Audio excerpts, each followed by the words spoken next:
something that I've tried to be aware of as I talk about this to other people is like that can also be very overwhelming.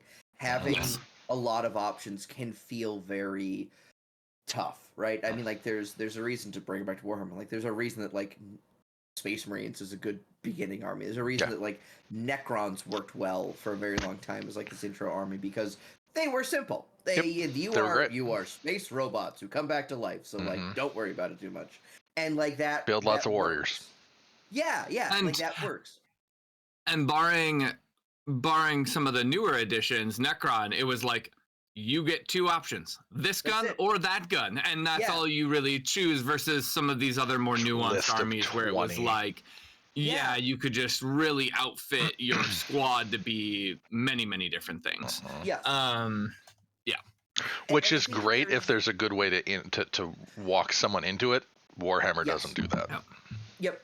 And I think that and I think that is something that you know we've learned throughout playing this a little bit more is like there are certain areas to guide folks to and certain ones to like don't really try to submersion space. And like it isn't for me something that is negative, right? Like having a game that has room to breathe and room to grow and room to become, you know, more and more complex is an exciting thing. You want to feel a sense of mastery over whatever it is you're doing, but I think that very early on, like new players for whatever reason do have, like historically for us at least, gravitated towards this incredibly complex. It is so mind-boggling. Class. Yeah, and you tell them too, like, don't do it. Don't do it. Yeah, don't walk off the edge.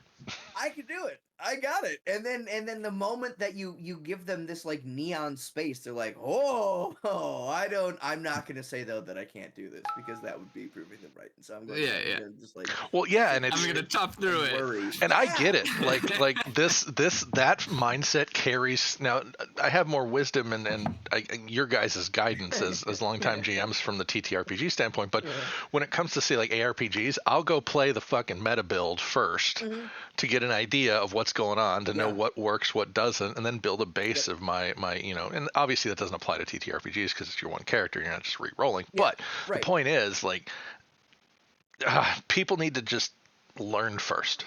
Don't try to kick your own ass at the first door to the game show. Yeah, and I think that something that I do really like about the system is because you've taken a lot of the uniqueness of the character and put it in items and in armors and all of these different sort of things. It allows for you to have like combos that just work really well for items or for, you know, like there are basics that you can have that you can apply to a whole range of different play styles, right? I mean, like Swiss Fingers is a common thing to have because it's just really good, right? And so you don't need to think about all of it so much, right? Well, and part of that too, with our early development, we talked about this, especially when Paul was noodling on the class systems for Eidolons. Like one of the biggest things is when D&D or another TTRPG would make an update to say a class or change something, it could cascade and break so many things, and you get GMs that are now fighting the existence of a class in an encounter because it changes the entire dynamic for the whole team on an extreme level. And instead of like trying to just avert that, we just made everybody gods, and it's fun, and it's not broken, and very few. I mean, maybe 4 times we've seen like some real skewed stuff that we needed to make a quick adjustment on. Cough, cough, razor.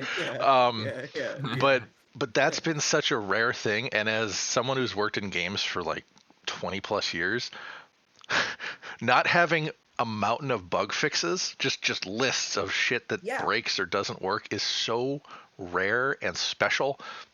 Yeah, it works good. And to that, I think to anyone who sees this, I